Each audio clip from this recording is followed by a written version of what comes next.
fichier créé par le salarié sur son ordinateur professionnel. Alors, les entreprises, quelle entreprise n'a pas hem, pu consulter un ordinateur professionnel d'un salarié absent, ne serait-ce que pour avoir accès à des fichiers nécessaires à l'exploitation de l'entreprise, et au cours de cette consultation, a pu découvrir des fichiers qui n'étaient pas du tout nécessaires à l'exploitation de l'entreprise, mais qui, au contraire, relevaient de la vie, du salarié, de la vie professionnelle ou privée du salarié, et qui pouvaient avoir qui pouvaient porter préjudice aux entreprises. Heu, un exemple me vient en tête, hein, pas plus récent que la semaine dernière, un salarié en préavis de démission qui, était, hem, à son poste, et qui, profitait de cette démission pour détourner les clients de l'entreprise qu'il quittait au profit de l'entreprise qu'il allait, rejoindre. Alors il faisait ça de l'ordinateur de professionnel, il prenait, les bons de commande, qui arrivaient pour l'entreprise qu'il quittait, il les validait et il les transmettait à l'entreprise qu'il allait rejoindre. Donc tout ça avec des tableaux, qui étaient sur son ordinateur professionnel, et au gré d'une absence, bah, les employeurs, ont pu constater cette manœuvre et ont bien évidemment mis fin, pour faute grave, au préavis de démission. Bon, voilà un exemple tout simple. Là, en l'occurrence, c'est sur la jurisprudence du 9 novembre 2022. En l'occurrence, c'est un agent artistique qui, suite à une prise d'acte de la rupture, heu, de son contrat de travail, a saisi le conseil de prud'homme de problématiques de harcèlement, moral, et de problématiques de violation de la clause de non-concurrence, et d'actes, de concurrence déloyale qui auraient été, reprochés par son ancien employeur.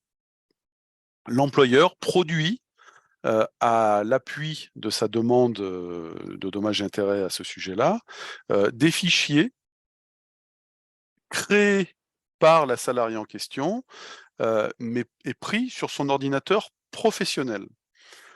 La salariée en question nous dit: «Vous ne pouviez pas prendre ces fichiers-là parce qu'ils étaient dans mon agenda personnel qui était sur l'ordinateur professionnel». La cour d'appel fait droit à sa demande, on arrive devant la cour de cassation, et la cour de cassation vient rappeler les principes en la matière, en disant que les dossiers et fichiers créés par le salarié grâce à l'outil informatique mis à sa disposition par son employeur pour l'exécution de son travail sont présumés, sauf si le salarié les identifie comme étant personnels, avoir un caractère professionnel, de sorte que l'employeur peut y avoir accès hors de sa présence. Il en résulte que la production en justice de fichiers n'ayant pas été identifiés comme étant personnels par le salarié ne constitue pas un procédé de preuve déloyal au sens, de l'article 6 du code civil et 6 paragraphe 1 de la Convention de sauvegarde des droits de l'homme et des libertés fondamentales. Ce qui veut dire que peu importe que ces fichiers étaient dans l'agenda personnel, de la salariée, ils n'étaient pas, en tant que tels, identifiés comme étant personnels. Donc l'employeur y avait accès sans aucun problème.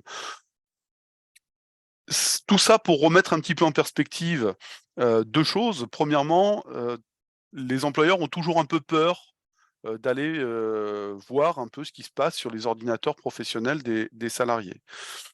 C'est l'ordinateur de la société, c'est la propriété de la société, c'est un outil de travail qui doit être utilisé de manière professionnelle. Donc vous avez aucun problème, et vous avez le droit, d'aller, vérifier la bonne utilisation des outils professionnels que vous mettez à disposition de vos salariés. Ça, c'est la première des choses.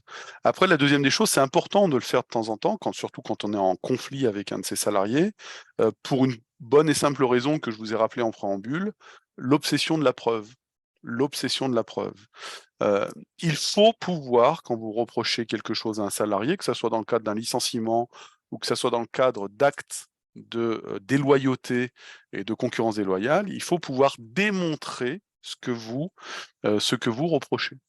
Et pour démontrer ce que vous pouvez reprocher, devant le conseil de prud'homme, la preuve est libre. Elle peut se faire par tout moyen, à condition qu'elle soit loyale.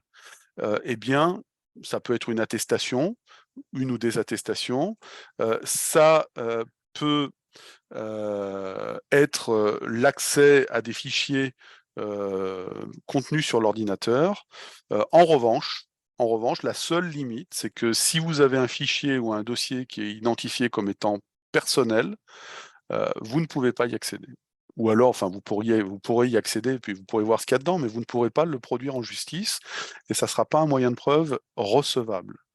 Un fichier ou un dossier qui est identifié comme personnel, c'est tout simplement, dans son intitulé, hein, c'est, Stéphane Perso par exemple, ou un fichier intitulé, personnel. Ça, c'est une barrière, qui, ne permet pas, de le produire en justice de manière valable. Alors, attention également aux moyens de preuve. Sur ces moyens de preuve qui sont des moyens de preuve «technologiques» entre guillemets, il va falloir pouvoir démontrer l'authenticité de cette preuve. Donc, ce qui peut être intéressant, c'est, d'avoir des attestations de vos informaticiens, de votre prestataire informatique et le cas échéant sur des, sujets très sensibles, de faire constater les éléments par un huissier de justice, qui s'appelle dorénavant maintenant les commissaires de justice, c'est plus les huissiers de